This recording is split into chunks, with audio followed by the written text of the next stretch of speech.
$6.1 ሚሊዮን ዶንኪቲዩብ ሰብስቧል። ለአሜሪካው ገዳም ኮሚሽን ነበረው፣ ሼር ነበረው፣ ተከፍሎታል። ዶንኪቲዩብ ብፁዕ አቡነ በርናባስ ሰቆጣ ከ10 ሚሊዮን ብር በላይ በአካውንት ዝንጀሮዎች ሊቀነሱ ስለሆነ በሚሰማ የመሳሪያ ተኩስ ድምጽ ህብረተሰቡን እንዳትደናገጡ ሲል የነጭ ሳር ብሔራዊ ፓርክ አስታውቋል። 10,000 ብር ተቀብላለችና አካውንቷ ላይ ገብቷል ተብሏል። ይሄም ይጣራ። እኔ እግዚአብሔር መኖሩን ያመንኩት ወራሄ ገቢ ፊክስድ 15,000 ብር ነው። የቀን ወጪ ፊክስድ 1,000 ብር ነው። ይሄ ሁሉ የስድብ ውርጅብኝ ለወራት ሲወርድ እሺ ዝም አላችሁ። እሺ ይሁንስ፣ ድርጅቱ ሊዘጋ ነው 31 ሰራተኛ ላባረር ነው ስል አይዞ አይባልም። አይዞ አንዳንዴ ግን ሰንበት ተማሪዎች ስትባሉ በምን ጭንቅላታችሁ እንደምታስቡ እኔ ሊገባኝ አልቻለም። ሁሉም ሰንበት ተማሪ ያልኩም ይሄ ሰንበት ትምህርት ቤት ምን እያለ ነው? በዚህ ክረምት የኳስ ግጥሚያ እንጋጠም ብለው ያወጡትን መስፈርት ለማየት እንሞክር እስቲ። ሰላም ጤና ይስጥልኝ። እንዴት አደራችሁ? እንዴት ዋላችሁ? እንዴት አመሻችሁ? አምላክ አበው ቅዱስ እግዚአብሔር ስሙ ዛሬም ዘወትርም የተመሰገነና የተወደሰ ይሁን። በድጋሚ በሌላ ቪዲዮ ተመልሼ መጣሁኝ። በተለይ 3 ነገሮችን በዋነኝነት እንመለከትበታለን። አንደኛው የኮሜዲያን እሸቱ ጉዳይ ነው። የተነሱ ሀሳቦች አሉ፣ ደግሞ እሱ የሚመልሳቸው አሉ። በተለይ ከኮሚሽን ጋር ተገናኘ ዛሬ በግልጽ ተናግሯል። እሱን እንመለከተዋለን። ሁለተኛው ጉዳይ ሰንበት ትምህርት ቤት የኳስ ግጥሚያ 10,000 ብር አዋጡ የሚል ነገር ነው። እሱንም የምንመለከተው ነው የሚለው። ሶስተኛው ግን ትናንትና በስቲያ ስናነሳት የነበረችዋን እህት ጉዳይ ላይ ነው። ስለዚህ እባካችሁ ለብዙዎች እንዲደርስ ይህን ቪዲዮ ሼር አድርጉልኝ። ከዚህ እንጀምር። ሜምበርሺፕ ጆይን ማድረጋችሁ አትርሱ። ዮኒ ማኛ ከተናገረው እንጀምር። እሸቱ የምትለው ሌባ እዛ የገዳማት አባቶች ላይ የገዳማት ልጃገረዶች ላይ ሙቪ አስመስሎ እየሰራ ይሄ ዝምባም ገዳማትን መሸቂያ አድርጎ ፖለቲካ ውስጥ ገብቶ አርሲ ላይ ለሞቱት አንድ ድምጽ ሳይሆን የሌባ በኦርቶዶክስም ነጠላ እያደረገ ይሸቅልበት። እንደዚህ ናቸው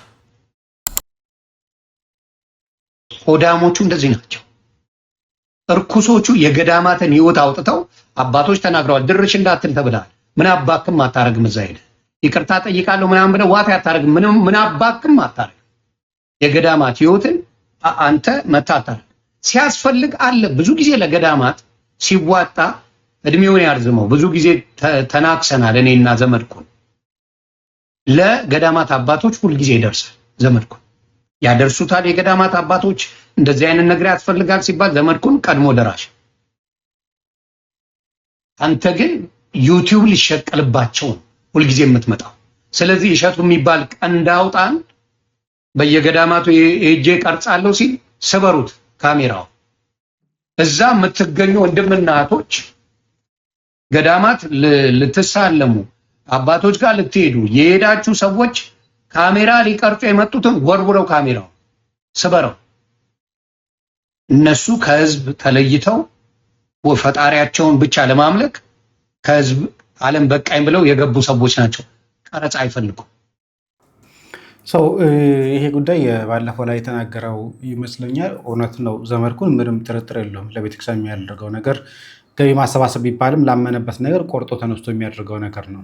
ግን ዩቲዩበር ስናየው ግን ለምሳሌ አንድ ድርጅት ወይ ደግሞ አንድ ቤተክርስቲያን ላይ ብር እንዲሰባሰብለት ገቢ እንዲገባለት ከተፈለገ መታየት አለበት። ለመታየት ደግሞ ሊታየልን የሚችል መንገዶችን እንመርጥ እንችላለን። ስለዚህ ቫይራል ሊወጣልን የሚችሉ መንገዶች ስንመርጥ ግን ልንሳሳት ደግሞ እንችላለን። በአንጻሩ ሰት የሆነ ምናልባት ከገዳሙ ጋር ከስርዓት ጋር ሊጋጭ የሚችሉ ነገሮች ልናደርግ እንችላለን። ያ ነገር ስህተት እንደሆነ ላናቅ እንችላለን ጅማሩ ላይ። በኋላ ግን ተቃውሞ ሲመጣ ከአባቶችም ግን ተካስ ሲመጣ ግን የዛን ጊዜ ይቅርታ ብሎ ያንን ነገር ማጥፋት የተገባ ነው። እሱም አድርጎታል። አሁን እንደ መግቢያ ለ2 ደቂቃ የምትሆን ያህል ያብራራውን ነገር እናንሳና መጨረሻ አካባቢ ላይ በሰፊው የምንመለከተው ቪዲዮ ነው። $6.1 ሚሊዮን ዶንኪቲዩብ ሰብስቧል። ለአሜሪካው ገዳም ኮሚሽን ነበረው፣ ሼር ነበረው፣ ተከፍሎታል። ዶንኪቲዩብ ብፁዕ አቡነ በርናባስ ሰቆጣ ከ10 ሚሊዮን ብር በላይ በአካውንት 31 በሬ፣ አንድ መኪና ሙሉ እህልና ልብስ ሰቆጣ ድረስ መተን ስናደርስ ለዶንኪቲዩብ ከፍለዋል። ስንት ብር ከፍለው ይሆን? የኢትዮጵያ ቀይ መስቀል ማህበር ቦረና ላይ የ8 ሚሊዮን ብር እህል ስናከፋፍል ዶንኪቲዩብ ኮሚሽን ተከፍሎታል። የደብረ ሊባኖስ አባቶች ከ34 ሚሊዮን ብር በላይ እህል ተገዝቶ ለገዳሙ ሲገባ ለዶንኪ ቲዩብ ስንት ብር ከፍላችሁ ይሆን? ስንት ብር ኮሚሽን ከፍላችኋል? ለዶንኪ ቲዩብ የከፈላችሁት ነገር አለ? አካውንታችን ውስጥ ያስገባችሁት ገንዘብ አለ? እውነት ነው።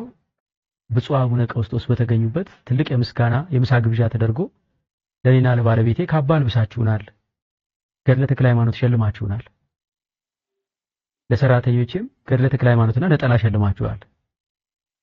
ከዛ ውጪ ግን እውነታው ምንድነው? እስቲ የኢትዮጵያ ሕዝብ ይወቀው። የጥቁሯ ማርያም ካህናት መጥተው እዚህ ድረስ እውነቱን ተናግረው ሄደዋል።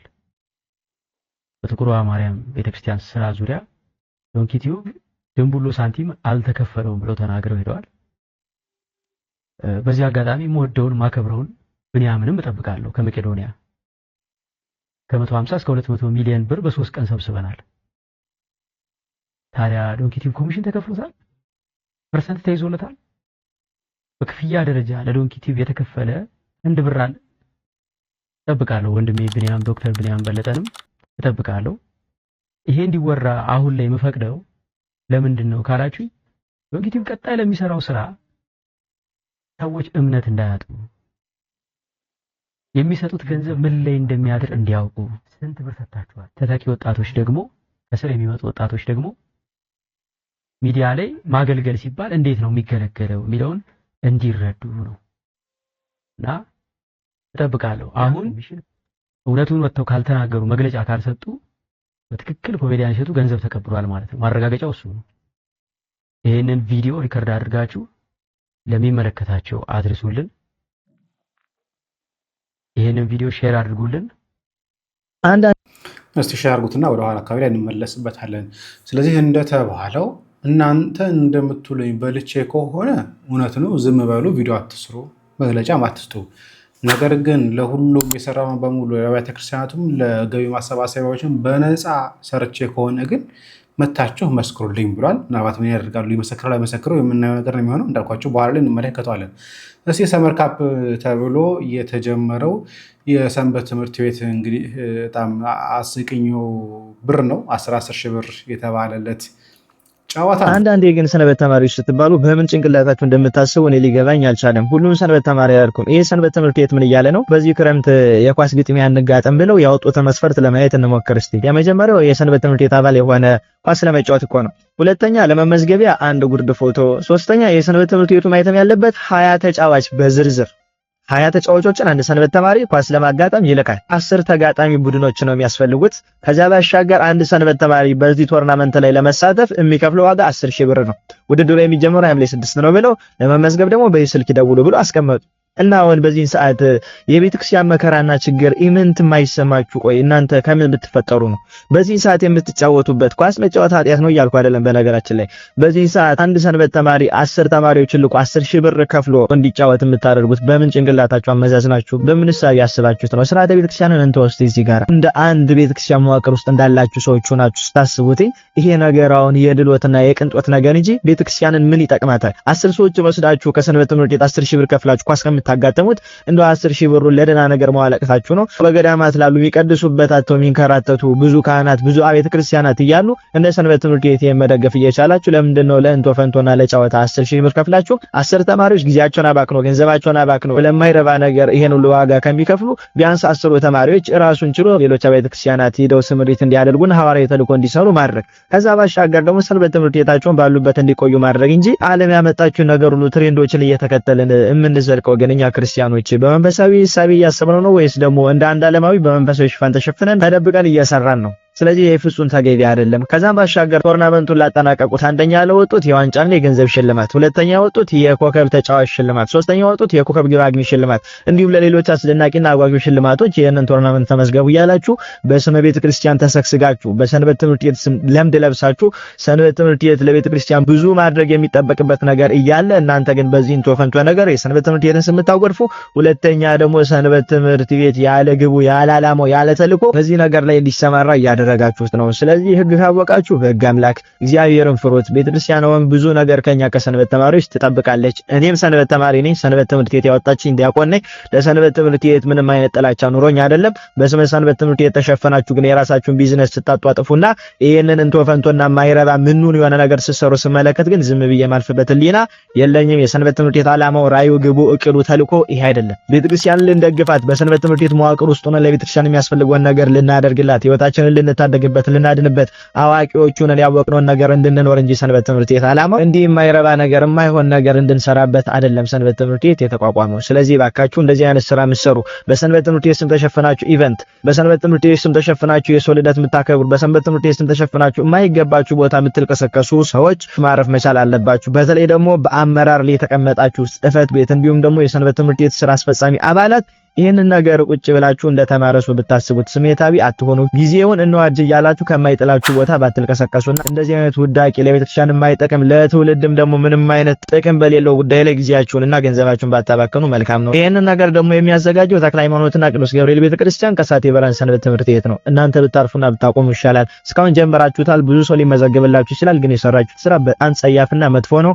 ብዙ ሲጠበቅብን እንደ ሰንበት ተማሪ እኛ ግን ከዓለማውያን ብሰን ማይረባ ስራ እየሰራ መሆኑን ማወቅ አለባችሁ። እንዲሁም ደግሞ ትተቻለህ ሁሌ አትተች የምትሉ ሰዎች ካላችሁ መልካም አደረኩ። ይሄ ምክር ተግሳጽ እንጂ ትችት አይደለም። ጠቢቡ ሰለሞንም ሰነፍ ሰው ተግሳጽን ይጠላል ብሎ እንደተናገረ መታችሁ የምትሳደቡና ሁሌ እየተቸ ነው ብላችሁ የምትናገሩ ሰዎች ጠቢቡ ሰለሞን ከተናገራችሁ ሰነፍ ከምትባሉ ሰዎች ተርታናችሁ። ስለዚህ ይሄንን ስራ የምትሰሩ ሰንበት ተማሪዎች እንዲህ አይነት ሐሳብ ያላችሁ መብታቸው ነው፣ ምን ችግር አለው ብላችሁ የምትናገሩ ሰዎችም አደብ ገዙና ቤተክርስቲያን የሚያስፈልጋትን ነገር እንደ ሰንበት ተማሪ ሆነን ብንወጣላት ችግሯን ብናግዛትና ብዙ የሚሰራ ስራላት እሱን ብንሰራላት መልካም ነው ለማለት ነው። ኮፒ ሊንክ ሼር ፖስት እያደረጋችሁ አድርሱላቸው። ይቆያል።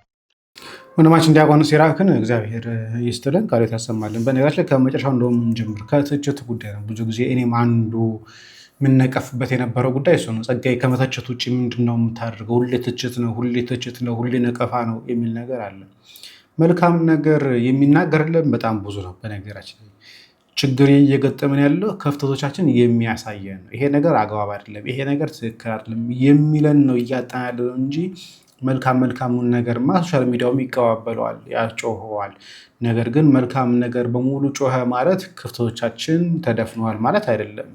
ምክንያቱም ክፍተት በመልካም ነገር የሚሸፈን ነገር ስላልሆነ ያ ክፍተት ደግሞ ካልተደፈነ ነገር የሚጥለንና የሚያሰምጠን ጭምር ሊሆን ስለሚችል ጥንቃቄ ስለሚያስፈልገው ነው ብዙ ጊዜ እንደዚህ አይነት ነገሮች ለምናተኩረው።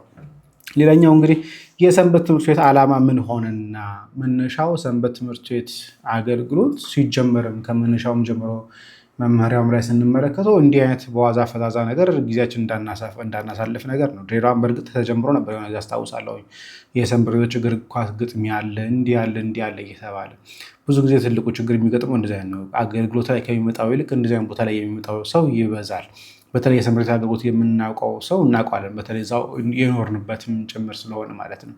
የጾም ጊዜ የማያገለግል ሰንበት ተማሪ በጣም ብዙ ነው ያለው። ምክንያቱም ተድላ ደስታውን፣ ጭፈራ፣ ዝላዩን፣ ዝማሬውን የሚፈልግ ነገር ግን የንስሐ መዝሙርን መስማት የማይፈልግ የንስሐ መዝሙርን ማገልገል የማይፈልግ ስለ ኃጢአቱ ማሰብ እንዳይፈልግ ጭምር እየተደረገም ስለሆነ የምንረዳው የምናውቀው ነገር ነው። በተለይ ድሬዳዋ በነበርኩበት ሰዓት ላይ አንዱ ቻሌንጅ የነበረው በአብይ ጾም ላይ የንስሐ መዝሙር የሚዘምር እንኳን እስከ ማጣት ድረስ ተደርሶ ነበር።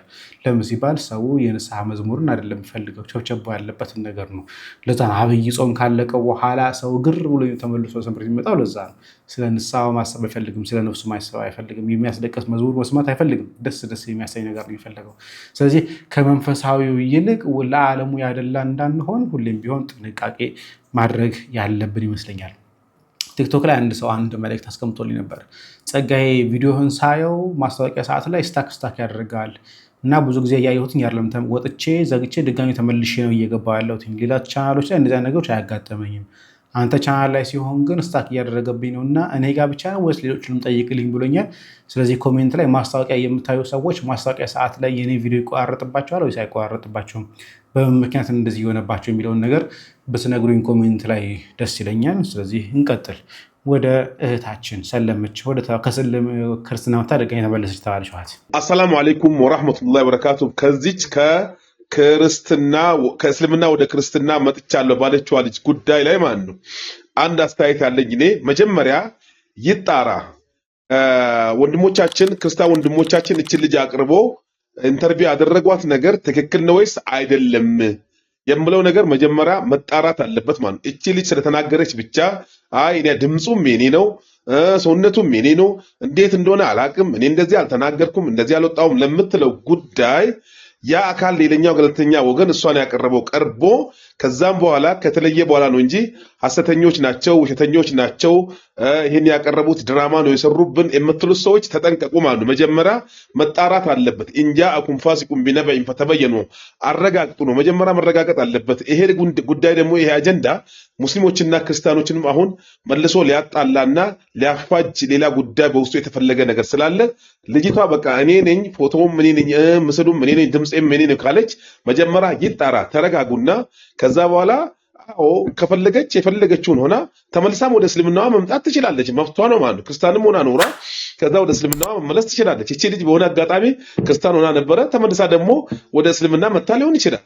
እንደዚሁም ደግሞ ከእስልምና በሆነ አጋጣሚ ከክርስትና ወደ እስልምና መጥተው ደግሞ ተመልሰው ወደ ክርስትና ሄዱ ልጆችም እንደዚሁ አሉና አታራግቡት። ይሄ መጀመሪያ አጣሩ ማለት ነው። ክርስቲያን ወንድሞቻችን ድራማ ሰርቷል እንደዚህ ሰርቷል እንደዚህ አድርጓል ብላችሁ ከመናገራችሁ በፊት የዚችን ልጅ ድራማ መጀመሪያ አጣሩ ማለት ነው። እኔ ይሄን ነው የምጠይቃችሁ። እግዚአብሔር እሺ በኋላ የምንመለስበታለን የሳቸው ጉዳይ። በነገራችን ላይ 2 ሰው 3 ሰው አውርቻለሁኝ በውስጥ መስተው አነጋግረውኛል። ጥሩ መረጃ ሰጥቶኛል። እሱ እንዳልኳችሁ ጉዳዩ አስፈላጊ በሆነበት ሰዓት ላይ የምናወራ ነው የሚሆነው። ነገሮች ገፍተው የሚሄዱ ከሆነ እውነት እንደተባለው ሀሳባችንን በደንብ አድርገን እንግዲህ እግዚአብሔር መኖሩን ያመንኩት ወራሄ ገቢ ፊክስድ 15 ሺህ ብር ነው። የቀን ወጪ ፊክስድ 1 ሺህ ብር ነው። የእሱ ይገርማቸዋል። የኔ ደግሞ ወራዊ ገቢ እንደሱ 15000 ብር ነው ኔት የሚደርሰኝ። የቤት ኪራይም 15000 ብር ነው። ያው የኤሌክትሪክ መኪና በሉኝ። አላጨስም አልጠጣም እና አልበላም ማለት ነው። የነሱ ይገርማቸዋል። 5000 ብር ደሞዝ፣ በቃ 1000 ብር ወጪ፣ የቤት ኪራይ 15000 ብር። የኔ እኮ በቀን ወጪ 15000 ብር ነው። የምን ይገርማል? ዝንጀሮዎች እንደዚህ በቀል ሲነገር ጥሩ ነው አሰኛል። ደሞዝ 15000 ብር ነው፣ ደግሞ የቤት ኪራይ 15000 ብር ነው። ደሞዝ 15000 ብር ነው፣ የቀን ወጪ ደግሞ 1000 ብር ነው። ደሞዝ 15000 ብር ነው፣ የቤት ኪራይ 15000 ብር ነው፣ ደግሞ በየቀኑ ደግሞ 1000 ብር አውጣለሁ የሚል ሰው እየበዛ ያለ 45000 ብር 30000 ብር እየወጣ ያለው። ታዲያ እነኚህ ሰዎች ተማረው ወደ ሌላ ነገር ለምን እስካሁን ድረስ እንዳልገቡ አላውቅም። ለምን በቃን ማለት እንዳልቻሉ ግን እስካሁን ድረስ አላውቅም። ማን አፍስዛ ደንግዝ እንዳደረገባቸው እስካሁን ድረስ አይገባኝም። ሌላ አዋጅ ተሰማ። የዝንጀሮዎች ጉዳይ ዝንጀሮዎች ሊቀነሱ ስለሆነ በሚሰማ የመሳሪያ ተኩስ ድምጽ ህብረተሰቡን እንዳትደናገጡ ሲል የነጭ ሳር ብሔራዊ ፓርክ አስታውቋል። ዝንጀሮዎቹ የሚቀነሱት በአርባ ምንጭ ከተማ ማለትም በቴሌቪዥን ሰፈር፣ በአርባ ምንጭ ዩኒቨርሲቲ፣ በአርባ ምንጭ አየር ማረፊያና በአርባ ምንጭ አጠቃላይ ሆስፒታል በተደጋጋሚ ግጭቶችን እየፈጠሩ በመሆኑና ይህንንም ተከትሎ የቴሌቪዥን ሰፈር ነዋሪዎች በዝንጀሮ መንጋው የደረሰባቸውን ጉዳት በመጥቀስ ተቋሙን ከሰው የፍርድ ቤት አፈጻጸም ውሳኔ ተቋሙ ስለደረሰው ነው። ስለሆነም ከትናንት ቀን 10 ጀምሮ ወይ ጉድ! የምር ግን ኢትዮጵያ ውስጥ የሆነ ትልቅ ችግር አለብን። ትልቅ የሆነ ትንሽ ሪሰርች ማድረግ አለብን። የሜንታል ችግራችን ጭራሹንም የሆነ ከእንስሳ ጋር ከውሾቹ ጋር አብረን ኖረናል ለስንት ዓመት እየሮጥን ውሻ እየፈነከተ ምናምን። ጭራሹንም አሁን አዳፕት ሆነን አብረን መኖር ጀመርን። ሁላ ሰው ውሻ ማሳደግ ምናምን ጀመሩ፣ ለመዱ፣ ሁላ ደስ ብለዋቸዋል። አሁን ደግሞ ዝንጀሮቹ ጋር ሄዳችሁ አርባ ምንጭ ምናምን አዋሳ ምናምን ዝንጀሮቹ ፈታ ብለው የኖሩ ከሰዎች ጋር ያደጉ ምናምን ገባ ኔቸሩን በቃ እዛ አካባቢ ሰው ምናምን ቱሪስት ምናምን አትራክት የሚያደርግ ነገር ለምንድን ነው የምታጠፉት? ኔቸርን ደግሞ ለምንድን ነው የምትነጥፉት? ለምን መቀነስ አለባችሁ? ራሳችሁን ለምን አትቀንሱ? ችግሩ እኮ እናንተ ናችሁ። አንዳንዴ ራሳችሁን ለምን ቀነስ አታርጉ? በቃ ችግር ይሄ ነገር አሁን ዝንጀሮ እውነት ለመነጋገር ምግብ በልታብን ነው የተፈጥሮ ምግብ ከተማ ገብቶ ረብሸው ነው። በምን ምክንያት እንደሆነ አይታወቅም። ዝንጀሮ ደግሞ ሊቀንሱም ጭምር እያሰቡ ነው። ባለፈው ውሻ፣ አሁን ዝንጀሮ፣ ቀጣይ ደግሞ ምን ሊሆን እንደሚችል በእርግጥ ለሰው ያልተጨነቀ ሰውን ሲገል የሚውል መንግስት ለእንዲህ አይነት እንስሳት ይራራል ብሎ ማሰብም ከባድ ነው። እንዳልኳቸው በእኚህ ሰውዬ ልመለሳለሁ ብዬ ነበር። ሌላ ሀሳብ ስላላቸው እንስማቸው። በደንብ አድርጎ ሊታሰብበት ይገባል። እየተባለ ያለው አሁን ሌላ ጉድ ነው። 10,000 ብር ተቀብላለችና አካውንቷ ላይ ገብቷል ተብሏል። ይሄም ይጣራ። ወስደሽ ከሆነ የሰውን 10,000 ብር መልሺ። ሌላ ደግሞ ማለት ነው ከኮምቦልቻ አዲስ አበባ ድረስ ነው የመጣሽው እየተባለ ነውና የታመመ ሰው እየወደቀ እየተነሳ ከኮምቦልቻ አዲስ አበባ ድረስ መጥቶ ኢንተርቪው አይደረግም ማለት ነው። ይሄም ይስተካከል። በሌላ ደግሞ ማለት ነው መጀመሪያ እህቴ እኔ ለፍትህ መናገሩ ጥሩ ነው። ማናችን ቦል ለአላህ ብለን መናገር ያለብንና መጀመሪያ መስሎሽ ወደ ክርስትና ዓለም ሄደሽ ከሆነ ከዛ ደግሞ አይ በቃ አላማረሽም አልተመቸሽም ተመልሰሽ ወደ እስልምና መጣሽ። ይሄም ተገቢ ነው፣ ተውበት አድርገሻል ማለት ነው። መጀመሪያ እንደዚህ ሆኜ ነበረ ካሰብኩም በኋላ ግን ሃይማኖቴ ላይ ምን ነክቶኝ ነው በቃ የኔ ሃይማኖት ትክክል ነው ብዬ አምኜ ተመልሻለሁ በይና ከሰዎቹ ላይ ይሄን ውስጥ ካለሽ ነው ይሄን አድርገሽ ከሆነ ማለት ጊዜ አትወሰጂ። ሰዎቹ ላይም ያሌለውን ነገር መልኩም የኔ ነው ፊቱም የኔ ነው ምናምን እያልሽ ሰዎችን ማዛ ከምታረጊ ብራቸውንም መልሺ። በወቅቱ ተሳስቼ ነበረ አሁን እናቴ ትሞታለች ይሄን ከሰማች እንደዚህ ትሆናለች ከዚህ ትወጣለች እያልሽ ለእናትሽ ብቻ ማሰብ ሳይሆን ስለሌሎችም አስቢ ማለት ነው። ጊዜያቸውንም ሴቭ አድርጊ። ይሄ ነገር ክስም ያስነሳል እየተባለ ነው። አንዳንድ ሴቶች አንቺም ትከሰሻለች እነሱም አንቺንም ክሰሽ እያሉ ይሄ ፕሮሰስ ውስጥ ሁሉ መግባት አያስፈልግም ማለት ነው። የእነሱንም ጊዜ ሴቭ አድርጊ፣ ያንቺንም ጊዜ ተጠቀሚ። መጀመሪያ ተሳስቼ ነበረ ግን አሁን አልመሰለኝም እኔ ተመልሻለሁ ወደ ሞተቤና ሁሉን ነገር አስተካክዬ እዚህ ውስጥ ገብተሽ ከሆነ ማለት ነው። አለበለዚያ ግን ከኛም እኮ ማለት ነው ከኛም ወደ ከክርስትና ወደ እስልምና ሲመጡ ኢንተርቪው እያደረግናቸው ነው። ይሄ እኮ ኖርማል ነው። በቃ ይሄ ጉዳይ አዋራ ላስነሳ አይገባም ማለት ነው። ኢንተርቪው መደረግሽ አይደለም አሁን ችግሩ እኔ አይደለም አሳስቶኝ ነው ምናምን በሌላ ሁኔታ ነው እኔ መልኩ እኔ ነው ምናምን ብለሽ ያሽው ነገር ተይና ሐቁን አውጪ። እስልምና ለሐቅ ወገንተኛ ነብያችን ስበስለም ለማንም ይሁን ለአይሁድም ይሁን ለክርስቲያኑም ለሙስሊም በመካከል ለሁሉም ሐቀኛ ሐቅ ፈራጅ ስለሆኑ እባክሽ አታድበስብሽ ማለት ነገራቶችን አጭር አድርሱልኝ።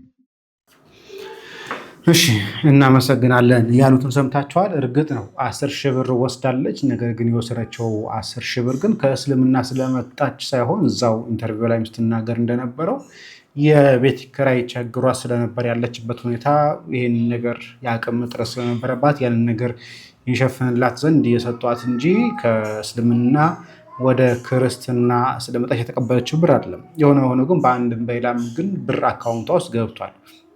ስለዚህ ይሄ ነገር የሚያስነቅፋት ከሆነ እርግጥ ነው ብሩ ሊመለስ ይችል ይሆናል። ነገር ግን እስቲ የጊዜ ጉዳይ ስለሆነ እንሰማዋለን። ስለዚህ ቀጣይ የምንሄደው እሸቱን አሁን በደንብ ያብራራል። ሰፋ ያለ ሀሳብም ጭምር ያካተተ ስለሆነ እስከ ፍጻሜ ድረስ ተመለከቱ። ለብዙ ሼር ማድረጋችሁን አትርሱ። እስቲ እንስማ። $6.1 ሚሊዮን ዶንኪ ቲዩብ ሰብስቧል። ለአሜሪካው ገዳም ኮሚሽን ነበረው፣ ሼር ነበረው፣ ተከፍሎታል። ዶንኪ ቲዩብ ብፁዕ አቡነ በርናባስ ሰቆጣ ከ10 ሚሊዮን ብር በላይ በአካውንት 31 በሬ አንድ መኪና ሙሉ እህልና ልብስ ሰቆጣ ድረስ መተን ስናደርስ ለዶንኪ ቲዩብ ከፍለዋል። ስንት ብር ከፍለው ይሆን? የኢትዮጵያ ቀይ መስቀል ማህበር ቦረና ላይ የ8 ሚሊዮን ብር እህል ስናከፋፍል ዶንኪ ቲዩብ ኮሚሽን ተከፍሎታል። የደብረ ሊባኖስ አባቶች ከ34 ሚሊዮን ብር በላይ እህል ተገዝቶ ለገዳሙ ሲገባ ለዶንኪ ቲዩብ ስንት ብር ከፍላችሁ ይሆን? ስንት ብር ኮሚሽን ከፍላችኋል? ለዶንኪ ቲዩብ የከፈላችሁት ነገር አለ? አካውንታችን ውስጥ ያስገባችሁት ገንዘብ አለ? እውነት ነው። ብፁዕ አቡነ ቀውስጦስ በተገኙበት ትልቅ የምስጋና የምሳ ግብዣ ተደርጎ ለኔና ለባለቤቴ ካባ አልብሳችሁናል፣ ገድለ ተክለ ሃይማኖት ሸልማችሁናል፣ ለሰራተኞችም ገድለ ተክለ ሃይማኖትና ነጠላ ሸልማችኋል። ከዛ ውጪ ግን እውነታው ምንድነው? እስቲ የኢትዮጵያ ሕዝብ ይወቀው። የጥቁሯ ማርያም ካህናት መተው እዚህ ድረስ እውነቱን ተናግረው ሄደዋል። በነገራችን ላይ እንደዚህ ሲባል ሌላ ጥያቄ ሊሆንባቸው የሚችለው ብዬ ማስበው ታዲያ ሰራተኞቹን በምንድን ነው የሚከፍለው የሚል ነገር ሊሆን ይችላል። እዚህ ላይ ሁለት ነገር ሶስት ነገሮች ሊሆን ይችላል። አንደኛ ስፖንሰርሺፕ ሊሆን ይችላል፣ ቪዲዮዎች ላይ የሚለጠፉ ምናምን ነገር። ሁለተኛ ደግሞ ከዩቲዩብ ቀጥታ ስርጭት የሚገባው ገቢ ካለ ወይም አድሰንስ የሚባለው ከሱ ሊያገኝ ይችላል እንጂ ከዛ ውጭ ከቤተሰብ ላገኝ የሚችለው ነገር የለም አይነት ነገር ነው ሀሳቡ። ለማንኛውም ግን እንስማው። በጥቁሯ ማርያም ቤተክርስቲያን ስራ ዙሪያ ዶንኪ ቲዩብ ድንቡሎ ሳንቲም አልተከፈለውም ብለው ተናግረው ሄደዋል። በዚህ አጋጣሚ የምወደውን ማከብረውን ብንያምንም እጠብቃለሁ። ከመቄዶንያ ከ150 እስከ 200 ሚሊዮን ብር በ3 ቀን ሰብስበናል። ታዲያ ዶንኪ ቲዩብ ኮሚሽን ተከፍሎታል? ፐርሰንት ተይዞለታል? በክፍያ ደረጃ ለዶንኪ ቲዩብ የተከፈለ አንድ ብር አለ? እጠብቃለሁ። ወንድሜ ብንያም ዶክተር ብንያም በለጠንም እጠብቃለሁ። ይሄ እንዲወራ አሁን ላይ የምፈቅደው ለምንድን ነው ካላችሁ ዶንኪቲቭ ቀጣይ ለሚሰራው ስራ ሰዎች እምነት እንዳያጡ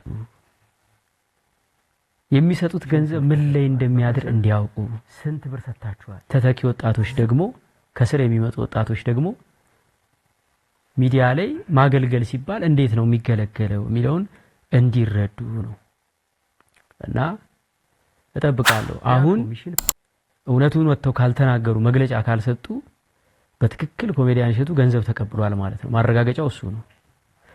ይሄንን ቪዲዮ ሪከርድ አድርጋችሁ ለሚመለከታቸው አድርሱልን። ይሄንን ቪዲዮ ሼር አድርጉልን። ከኢትዮጵያዊ ጃንደረባ ትውልድ መግለጫ እንጠብቃለን። ከመቄዶንያ መግለጫ እንጠብቃለን። ከብፁዕ አቡነ ቴዎፍሎስ መግለጫ እንጠብቃለን። ከብፁዕ አቡነ በርናባስ፣ ከብፁዕ አቡነ ዲሜጥሮስ፣ ከለንደን ጸራ ጽዮን ቤተክርስቲያን በትክክለኛውና በተገቢው ቋንቋ ከጥቁር ውሃ ማርያም፣ ከደብረ ሊባኖስ በቪዲዮ የተደገፈ መግለጫ፣ በደብዳቤ የተደገፈ ማረጋገጫ እንጠብቃለን። ለዶንኪቲው ስንት ብር ተከፍሏል? ኮሚሽን ስንት ተሰጥቷል? በፐርሰንት ስንት ብር ሰጣችኋል? ዝም ስትሉ ዶንኪቲው ገንዘብ ተቀብሏል ማለት ነው። ማረጋገጫ ነው። ዶንኪቲው ካልተከፈለው ወደ ኮሜዲያን እሸቱ የገባ ክፍያ ኮሚሽን ፐርሰንት ከሌለ ቪዲዮ እንድትሰሩ ደብዳቤም እንድትሰጡን እንፈልጋለን። በነፃ ነው የሰሩት የሚል ምስክር ሰርተፍኬት ሰጣችሁናል። አሁን ግን ደብዳቤም እንዲሰጠን በትህትና እንጠይቃለን። ምክንያቱም ነገ ሄደን ደግሞ ለልመና አደባባይ ስንወጣ ሰው እርግጠኛ መሆን አለበት። ለእሸቱ ነው የሚሰጠው ወይስ ለገዳሙ ነው? ለዶንኪቲቭ ነው የሚሰጠው ወይስ ለቤተ ክርስቲያኑ ነው? ሰው እርግጠኛ መሆን አለበት። ለምንድን ነው አሁን እንደዚህ የተናገርኩት? እኔ እስከዛሬ ድረስ እንዲህ አይነት ጉዳይ ማርጌ አላየውም። ለምንድን ነው አሁን የተናገርኩት? ዛሬ ጠዋት ያጎቴ ልጅ መጣና ስለዚህ ነገር ስናወራ እኛ እንዴት እንደምንሰራ ነፃ አገልግሎት እንደምንሰጥ ገንዘብ ተቀብለን እንደማናቅ ሳስረዳው እኔ ራሱ እኮ በኮሚሽን የምትሰራ ነው ይመስለኛል። ያጎቴ ልጅ ነው እንግዲህ በጣም ትልቅ ሰው ነው፣ ማቹርድ ነው። እኔ ራሱ እኮ በኮሚሽን የምትሰራ ነው ይመስለኝ። እንደ ኢቨንት ኦርጋናይዘር ነው ማይክ ዶንኪቲቭን ማየው እንደ ኢቨንት ኦርጋናይዘር ነው አለ። ኦኬ ይሄ ማለት የሚወደንም ሰው እንደዛ ነው የሚያስበው ማለት ነው። የሚረዳን የኛም የቅርብም ሰው የሚያስበው እንደዛ ነው ማለት ነውና እንግዲህ ቲክቶክ ላይ ኔጌቲቭ ነገር መቼም በደንብ ቪዲዮ ይሰራጫል አይደል? እስቲ እቺንም ሪከርድ አድርጉና በደንብ አሰራጯት። እስካሁን ከኛ ጋር የሰራችሁ አብያተ ክርስቲያናት መረዋ ተክለ ሃይማኖት ከጅማ፣ አቡነ አሮን ከሰሜን ወሎ፣ ናኩቶ ለአብ ቅዱስ ናኩቶ ለአብ እናቶች ቤታችሁ 400 እናቶች ቤታችሁ መተን ቪዲዮ ይሰራንላችሁ እናቶች ስልክና ባንክ አካውንታችሁን ቪዲዮ ላይ አስቀምጠን ቀጥታ ከሰው ጋር ትገናኛላችሁ። ሰው ይረዳችኋል። እግዚአብሔር ይመስገን። ቤት የገዛችሁ እናቶች አላችሁ። እግዚአብሔር ይመስገን። ክብር ምስጋና ይድረሰው። ስንት ብር ኮሚሽን ተቀብለናችኋል?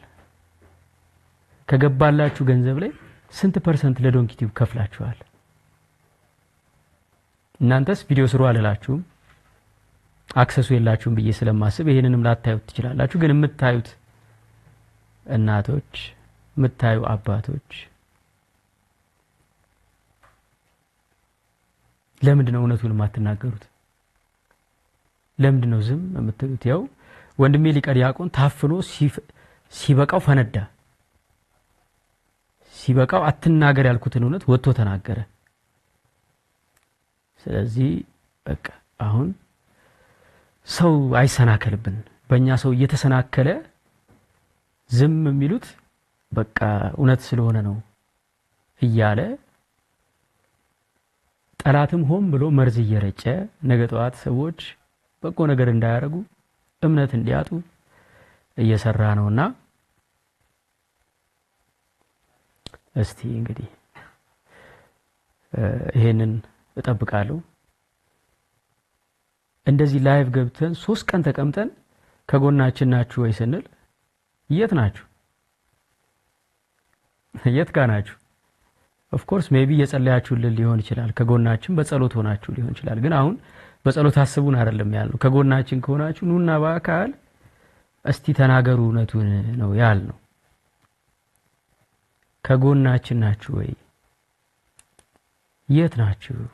በስልክ አትደውሉልንም? ቢያንስ ስንት ማያቀን ሰው እየደወለ አይዟችሁ ሜምበር ሆናለሁ ስልክ እንኳን ደውላችሁ አይዟችሁ አትሉንም? አሁንም እኔ ከእግዚአብሔር የማገኘውን ዋጋ መቼም እግዚአብሔር አያሳጣኝ። ይሄ ሁሉ የስድብ ውርጅብኝ ለወራት ሲወርድ እሺ ዝም አላችሁ። እሺ ይሁን፣ እሱ ድርጅቱ ሊዘጋ ነው 31 ሰራተኛ ላባረር ነው ስል አይዞ አይባልም? አይዞ